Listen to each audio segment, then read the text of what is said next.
Hello everyone, welcome back to NPTEL online course on research methodology for planning and architectural studies. After our previous discussion on the research process and all, today we are going to discuss a very important aspect. Like even if you make a very good research methodology, even if you made a wonderful research, but unless otherwise we write it properly, we communicate it properly and publish it in a very good journal, then probably it is half done and probably the purpose of your research will not be fulfilled. So keeping that in mind, today and our next lecture will be focusing on various aspects of research writing. So, without any further delay, we'll start our lecture number 9 today, which is on research writing part 1. So, in this lecture, what will we learn? We learn what is research writing, need for research writing, important step in research writing, and also the component of research writing. And then we'll summarize our understanding. Now, what is research writing?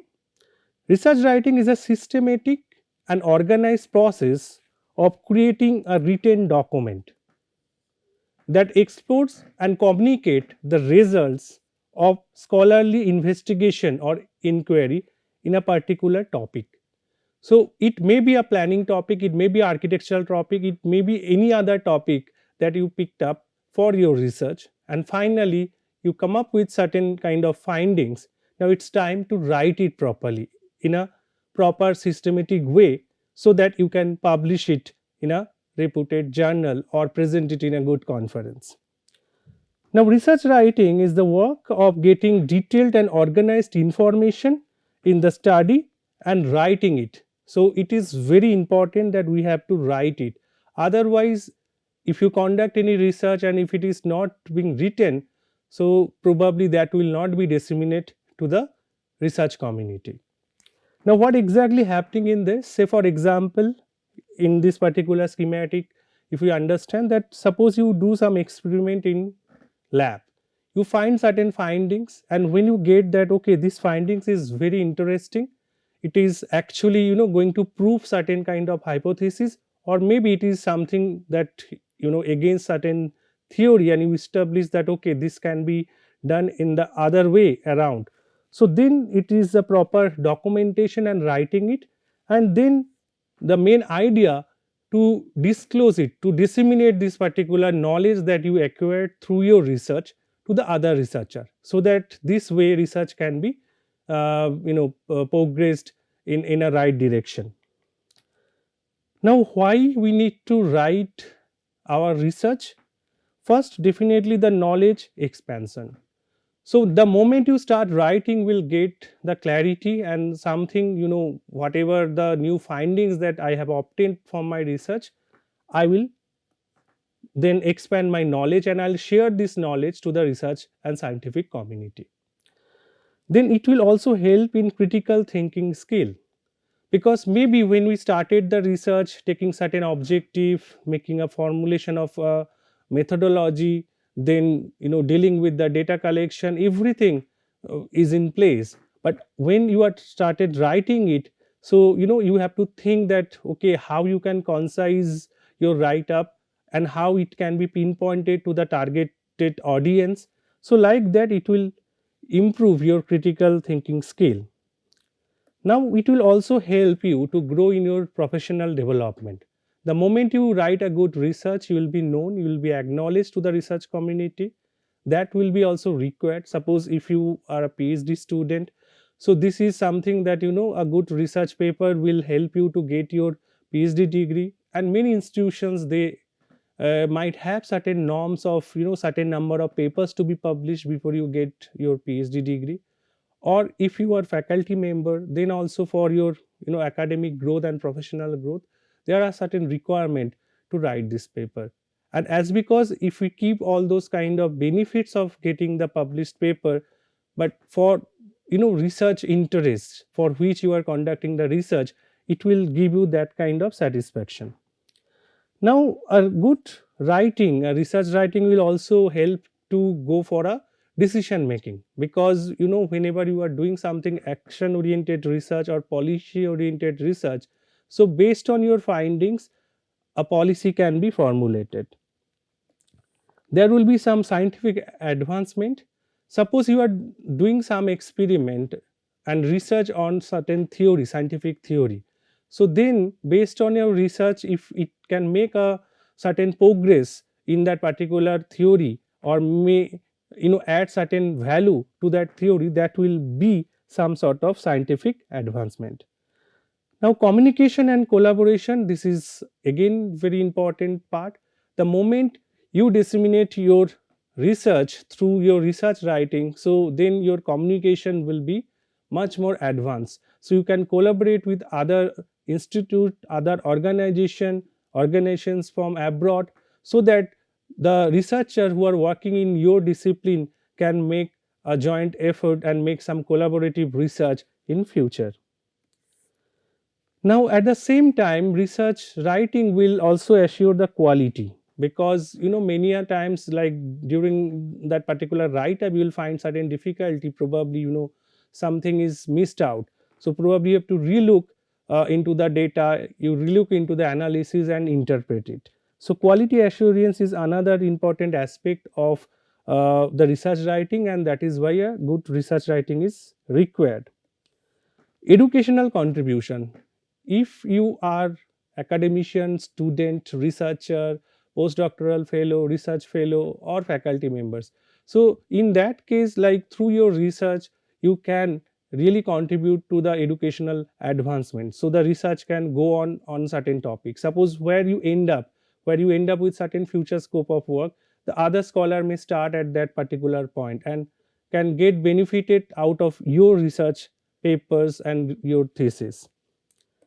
Now policy development, where the focus is on policy, and your research will help to formalize a implementable policy with confidence. Public understanding: a good research writing should not be like all the time very much technical, especially when you are going for certain kind of social research. So your research output should also reach to the people.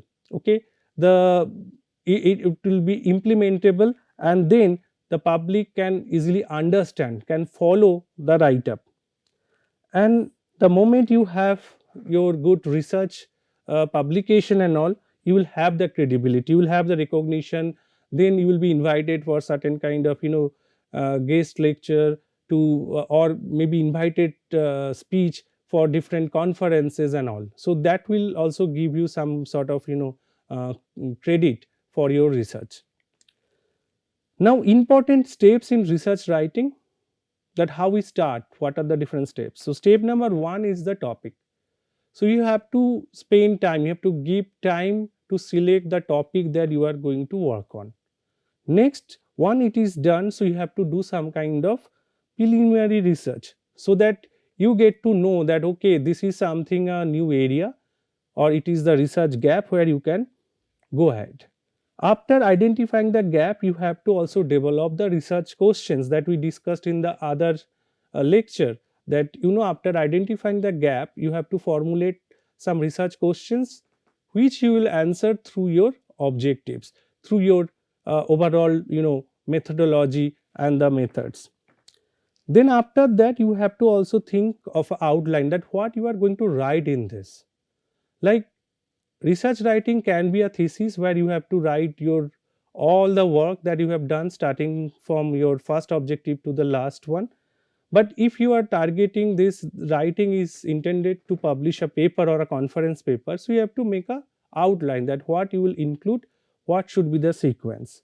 After that, introduction, which is very important, like how you introduce your topic, how you introduce the background of that particular research, which will help. And after that, which is very important for that, is conducting a comprehensive literature review.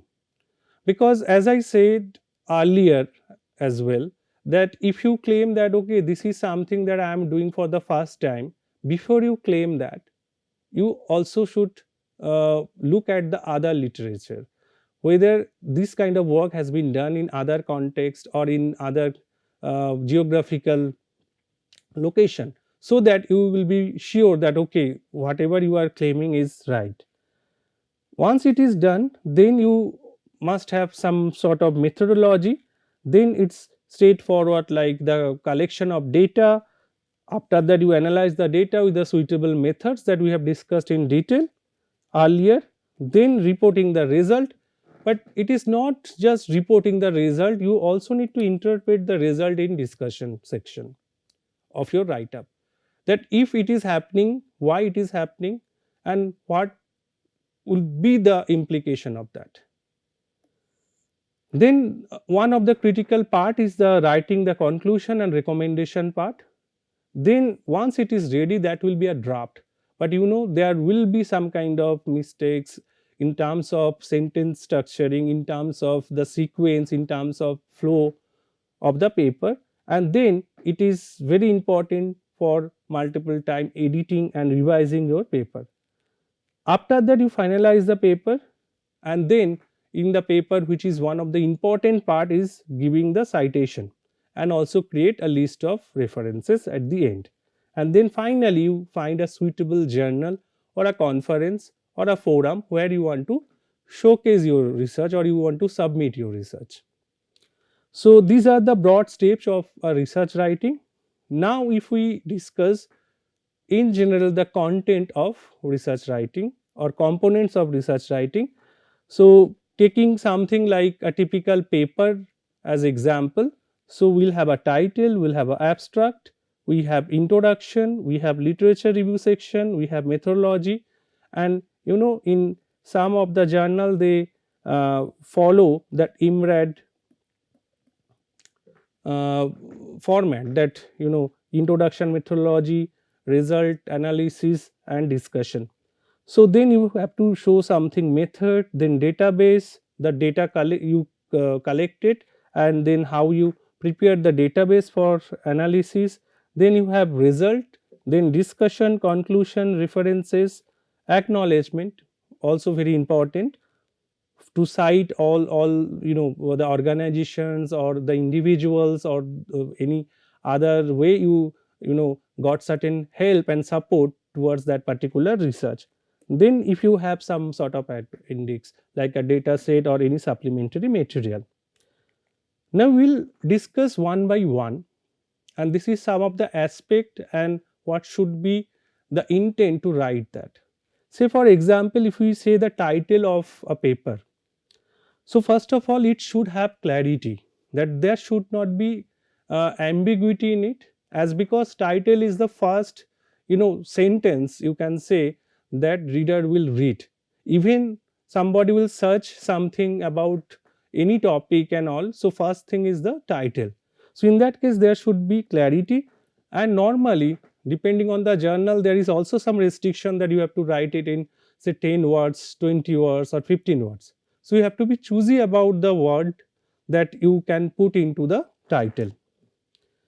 That is why it is should be something very concise. You should not add unnecessarily you know, more objective or maybe other you know, punctuations and other thing in your title.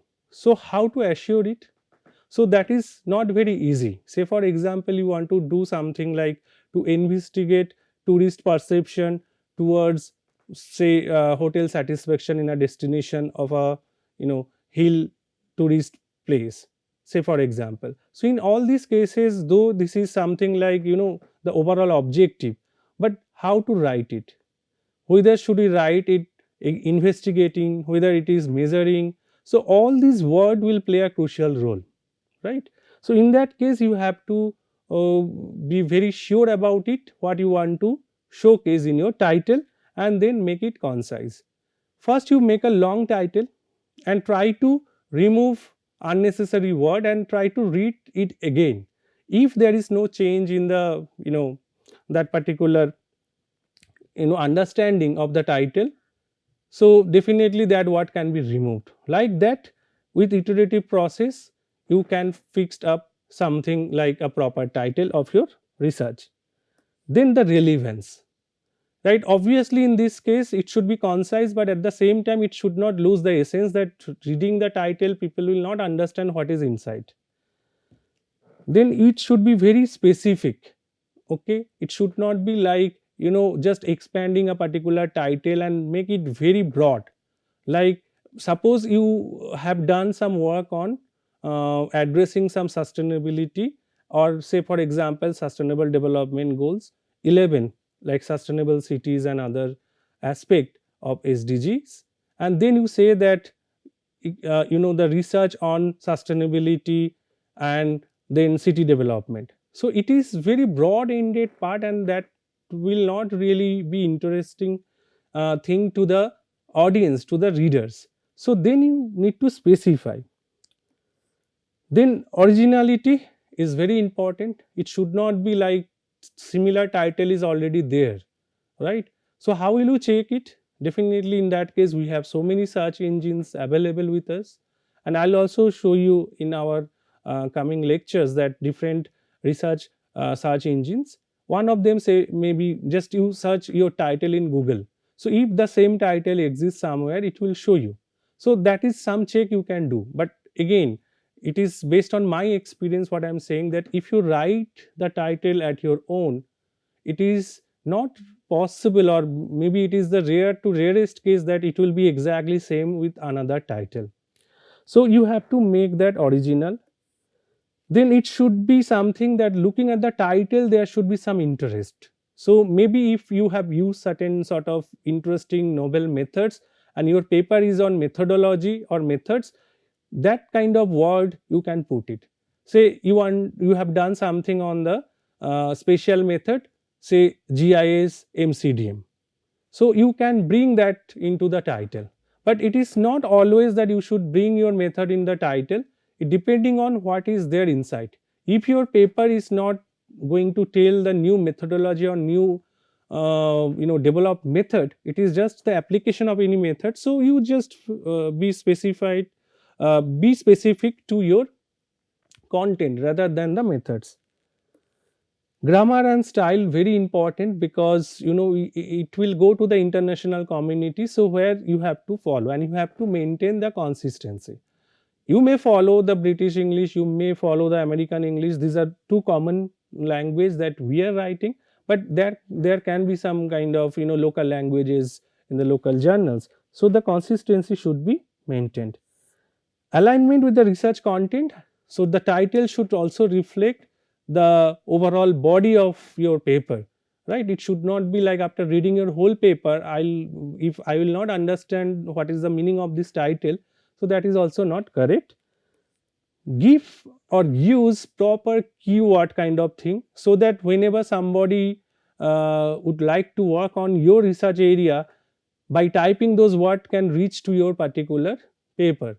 So in that case, the advantage, definitely your work will be reviewed by those researchers, that if that will be of some interest by that researcher, so it will be cited, so you'll get that particular credit as well. Coming to abstract, it is again you have to maintain the clarity.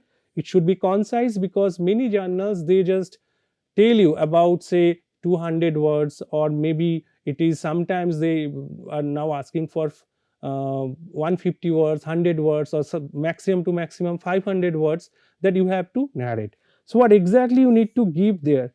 In that case, you have to give the contextual information, the overall objective or maybe need of the research, then straight away what you have done in your research. You don't need to again repeat the same thing what you are going to write in introduction. So let me tell you, this is something that I have also observed while reviewing some of the papers, that it's almost pretty same. The first paragraph of the introduction is pretty same to the abstract, which will be discouraging. Definitely as a reviewer, this is something like you have not worked out very well in your abstract.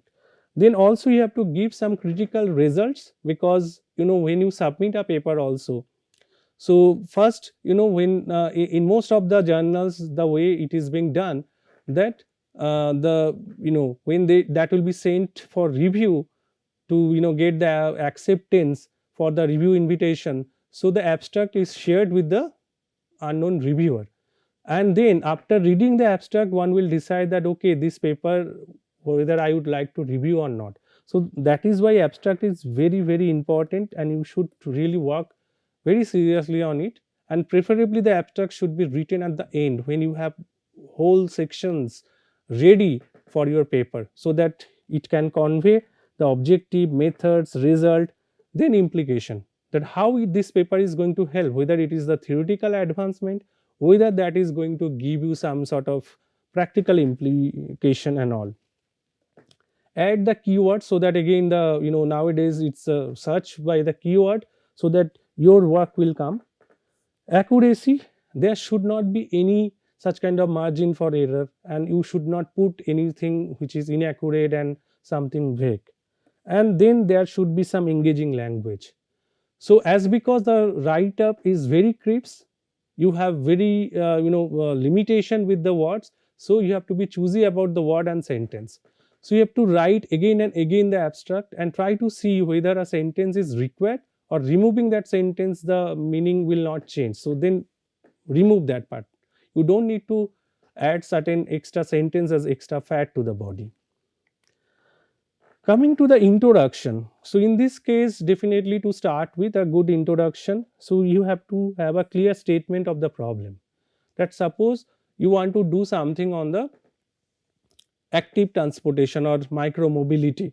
So in that particular case, why it is required, what is the current trend, okay, and how the active transportation or micro mobility can solve the transportation problem in a city.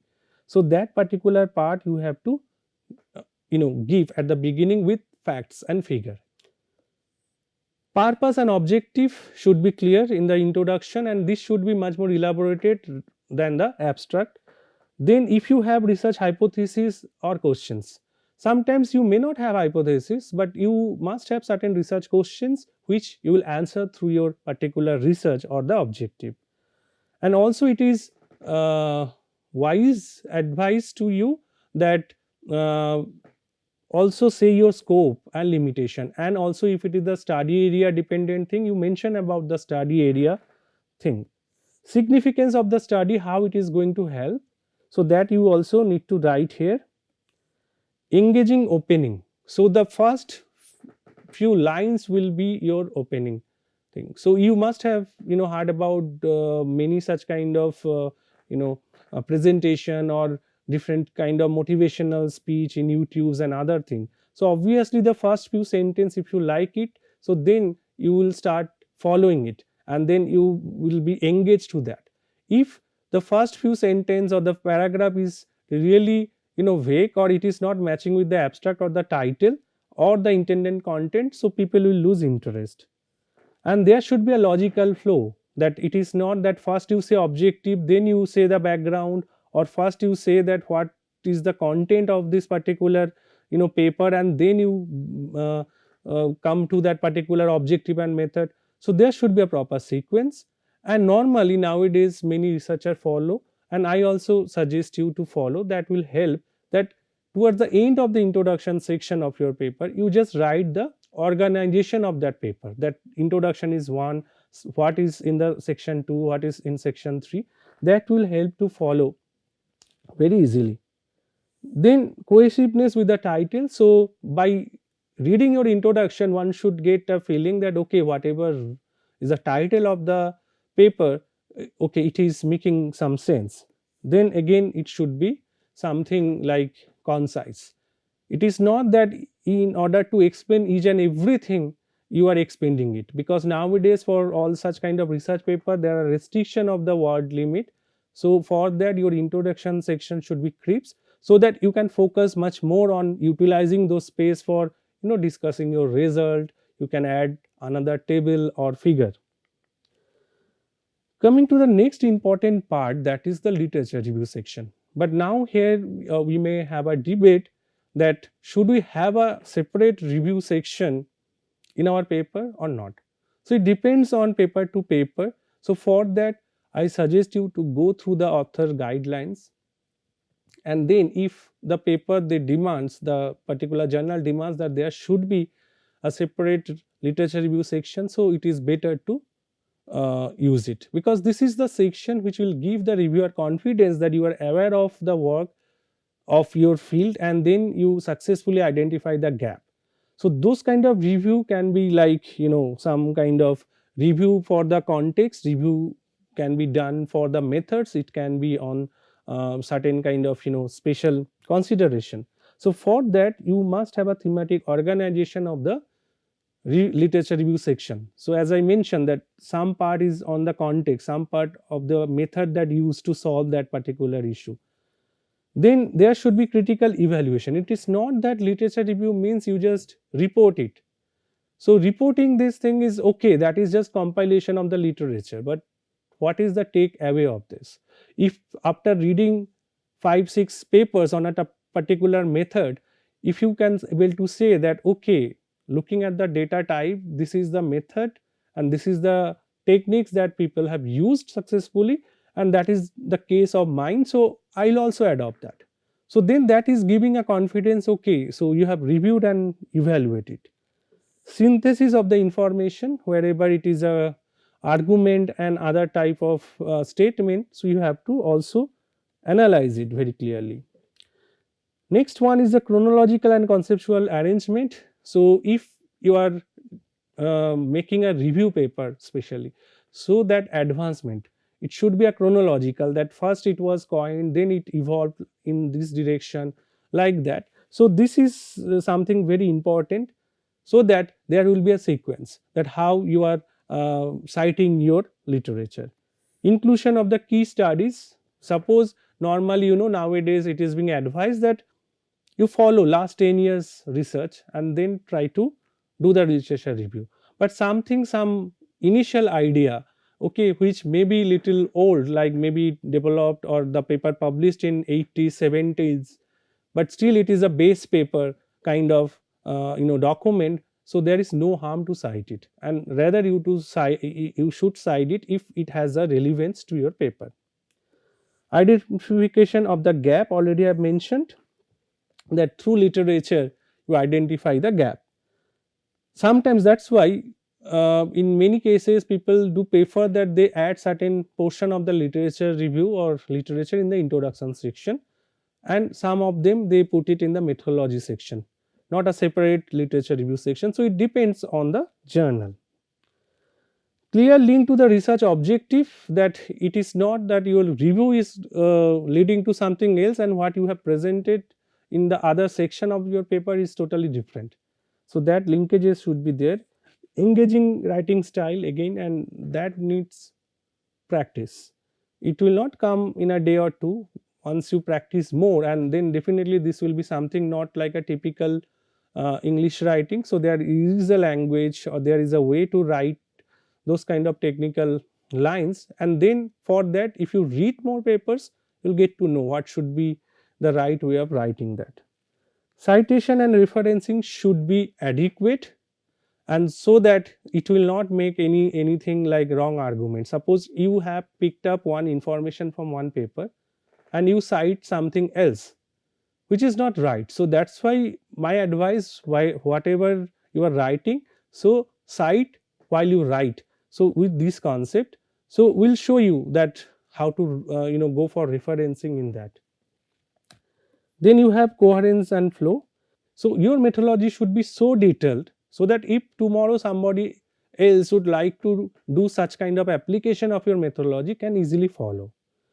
Justification of the methods, because as I already mentioned in my previous lectures, that there is a number of methods, and then you can pick up like you can pick something out of it. So what is the reason behind selection of that particular method, that is very important.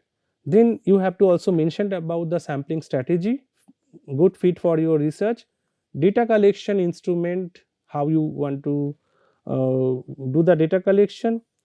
Data analysis, what method and why. Then definitely in such cases, if it is something like pilot testing, pilot study should be conducted, so that you be sure that your approach, your data collection, your questionnaire is perfect to go ahead. Alternative considered. So this is something nowadays you will get this question. Suppose you use certain AHP method, The reviewer may ask that why HP, why not ANP?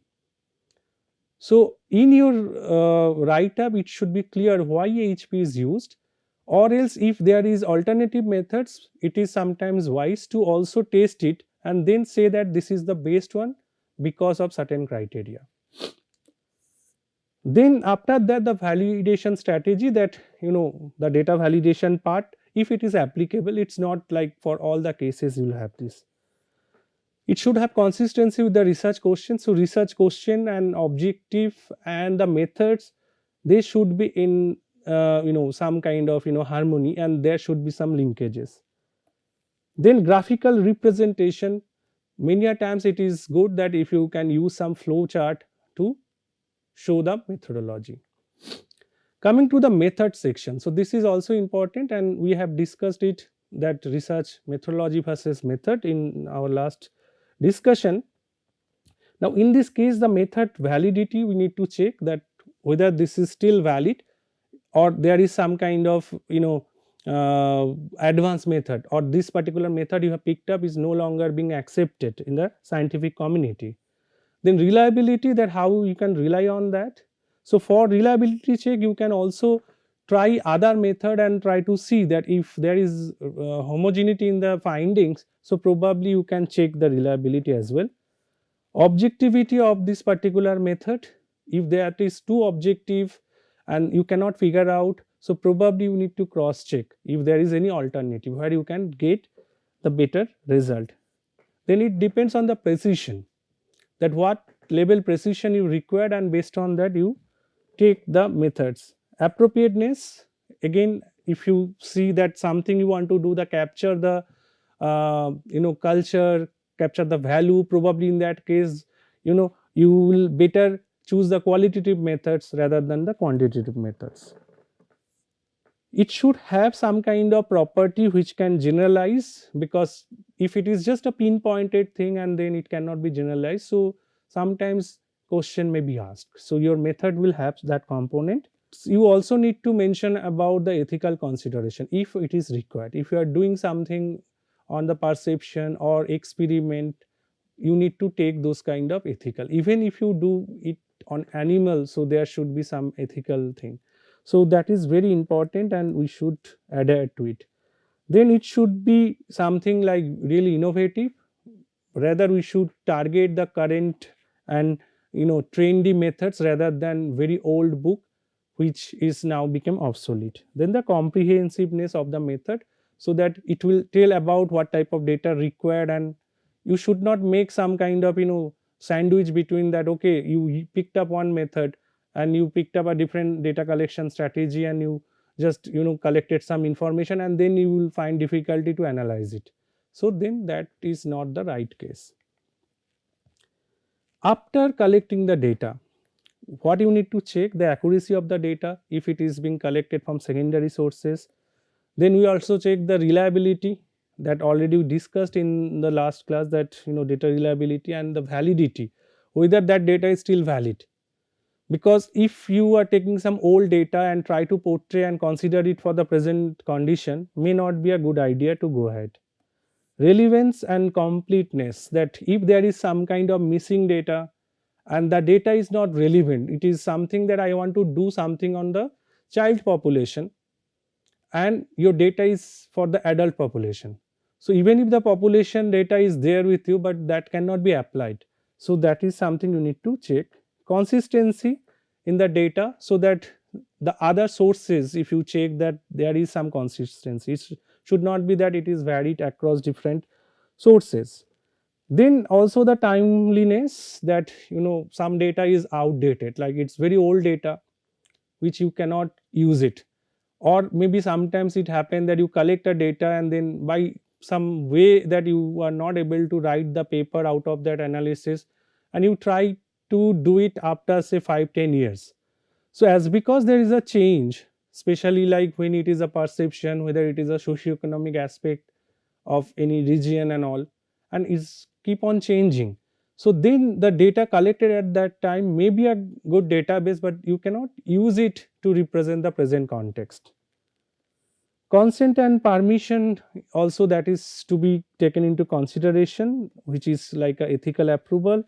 Scalability is another one, that how you can use the data and at what scale, whether it is can be only used as a neighborhood level, or it is at the district level, or it can be a national level. So how you can use that data. Openness and accessibility. So this is something where nowadays the journals are also suggesting that you give this particular access to your data. So you add data brief, so that if somebody would like to get benefit out of that data, so there are different, definitely they will not make it mandatory to take the data that you have, but yes, you have to make that database ready.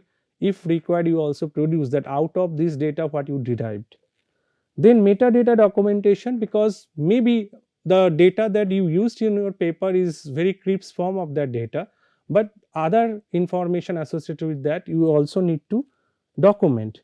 And then cross verification is also required whenever you have the such kind of information, especially from the secondary sources. So after the analysis, the important part is to write the results. So here also you have to write the result, the accuracy and precision. So if your results are, say you have done some quantitative analysis and there is some sort of check into that. So if your result is not statistically acceptable, not significant, so you have to report that. You should not just take any value and then you report it and claim that okay, there is a strong relation. So if that relation is approved or relation is established through those kind of values of test hypothesis and other thing, so that you need to take care. Consistency should be there, so that you should not claim something somewhere and then you just change your argument. Then the relevance of that particular result in the argument, it may not be like you are interested to say do a research the perception between male and female towards the public transportation in a city. So in that case, if it is gender is something where you want to see the heterogeneity in perception, so maybe the other associated factors, the building type, or maybe the number of stories in building, so those kind of information, even if you have collected in your household survey, will not really be important in this context. So you have to find out the relevance. It should have the complete information. So if there is some kind of linked result, you should also say that. You should not surprise and you only say that these are the result that I want to show and these are not the result that is not coming proper, so you are not showing it. That is also not right. Significance, you need to check that. Already I mentioned that if it is significant by those kind of test statistics and other criteria, then you show. Visual representation is very important. So if you write everything line after line, it will be very monotonous. So if you find that your result can be better shown with a graph, you use the graph. If it is can be better shown with tables, so you add the table. So in combination of that you can really use it. Nowadays we have very good infographics and all, you can also use the same. Interpretation is also important here. It's not just the reporting, because if you add a table, all the information are there, but then you have to interpret that okay, if the sign is negative to a correlation, what it means, if it is a positive, what it means. So like that you need to interpret. Comparison with the hypothesis and expectation, that whether end of this, whether it is meeting your hypothesis, whether you can accept it or you have to reject the hypothesis. Then limitation acknowledgement, that if something is not coming up or it is say out of the scope of that particular survey, you mention it here, so that there should not be any unnecessary argument that why you have not done it. So if your intention is to study the gender heterogeneity, so you mention that why gender heterogeneity, and then it should not be a case that one may ask you that okay, have you also seen the income, have you ever seen that okay, what is the ownership status of the car. So like that you also need to make the limitation.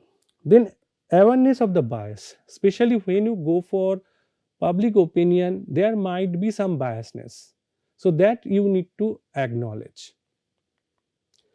After results, we need to have the discussion section. So discussion section definitely is very important, and it should not be something that a repetition of your results. So this section essentially compare the previous research, where it is similar, where it is dissimilar, where it is the new thing. So you have to also highlight the novelty in the discussion section. Consistency with the hypothesis and objective, so this will make a parity between your result and discussion. Generalization of the findings, maybe your findings is very specific to a city, say example Delhi, but like this some of the findings which may be generalized, and if you can compare it with other cities, you can generalize the findings in discussion. Then it is very important that how your research is going to help in the theoretical implication and then the practical one. So it may be some kind of add on value addition to the existing theory or body of knowledge, or it may have a practical implication. Then contextualization is also very important, that at what context you have started this write up and then how you are contributing to that. Comparison with the literature, review the findings, the past results. Avoiding redundancy, so in this case you just don't duplicate the things, that in order to write discussion you again take some portion of the result and write it again. And write critical analysis, if it is high, if it is low, why, and what is the possible reason for it, that you write. The last part of it is a conclusion, and it is very important. So in this case you just summarize the key findings, and in this case you just connect it with the introduction. So if you read your introduction and conclusion, it should give you that what is the content inside. Okay, there should be a harmony, and try to avoid new information. So don't try to make some extra effort and put some new sentences which are not there in your entire manuscript, and all of a sudden it is a new terminology. So it will not be a good idea.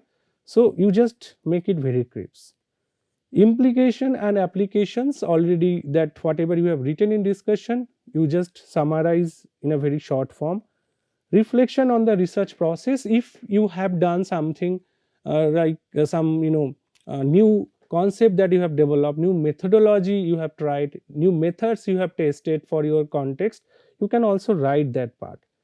Limitation and area for improvement, so limitation is very important, that what are the limitations of this particular study. It may be data limitation, it may be sometimes it may be a time limitation, it may be sometime some other limitations. So you specify that particular limitations in this section, and also the scope for improvement. And then after that you have to have the closure of the research questions, that how your research questions being answered. So if the question is that, okay, the question that is there any significant difference in perception of male female towards public transportation in a city, if your result says yes, so then you say that yes, it is there. So probably if the male, they perceive this particular safety as low compared to the female towards public transportation. So like that you can make it. Engagement with the implication, so that you say that, okay, this is your findings, this is your result, okay, but who are going to use it. So if there is some kind of implication of that particular research, practical recommendation, you can do that.